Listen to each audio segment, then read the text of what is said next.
এ বিষয়ে আরও জানতে যাচ্ছি ঢাকা বিশ্ববিদ্যালয় ক্যাম্পাসে। সেখানে আছেন আমাদের স্টাফ করেসপন্ডেন্ট নাজিবুর রহমান। নাজিব, সব প্যানেলের প্রার্থীরা কি প্রচারণা শুরু করেছেন?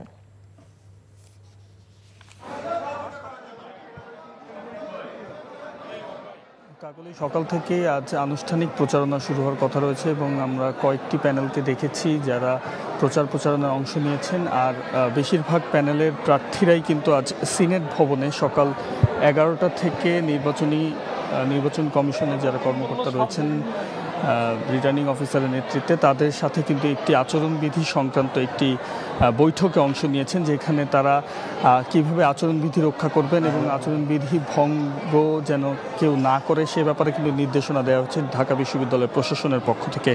এবং আমরা সকাল থেকে দেখেছি বেশ কিছু প্রার্থী তারা প্রচারণা শুরু করেছে সকাল 10টা থেকে। তারা সাধারণ শিক্ষার্থী যারা রয়েছেন তাদের সাথে কিন্তু কুশল বিনিময় করেছেন এবং তারা নিজ যেই ইশতেহার রয়েছে বা যে প্রতিশ্রুতিগুলো রয়েছে সেগুলো কিন্তু দিয়েছেন আমরা দেখেছি। এছাড়াও সিনেট ভবনে সকাল 11টা থেকে কিভাবে প্রচারণা চালাতে হবে, আচরণবিধি লঙ্ঘন যেন না হয় সে ব্যাপারে কঠোর নির্দেশনা কিন্তু ঢাকা বিশ্ববিদ্যালয় প্রশাসন থেকে দেওয়া হয়েছে। তারা যেটি বলছেন যে আজ থেকে সেপ্টেম্বরের 7 তারিখ রাত 11টা পর্যন্ত সাংগঠনিক পরিচয় কিংবা ব্যক্তিগত উদ্যোগে প্রচারণা চালাতে পারবেন প্রার্থীরা। এছাড়া লিফলেট এবং যেই পোস্টারিংয়ের যেই কাজটি রয়েছে সেগুলো কিন্তু তারা আজ থেকে চালাতে পারবেন প্রচারণা এভাবে। এবং তাছাড়া বলা যায় যে আজ বিকাল 4টা নাগাদ চূড়ান্ত প্রার্থী কারা হচ্ছেন সে তালিকাটিও প্রকাশ করার কথা রয়েছে।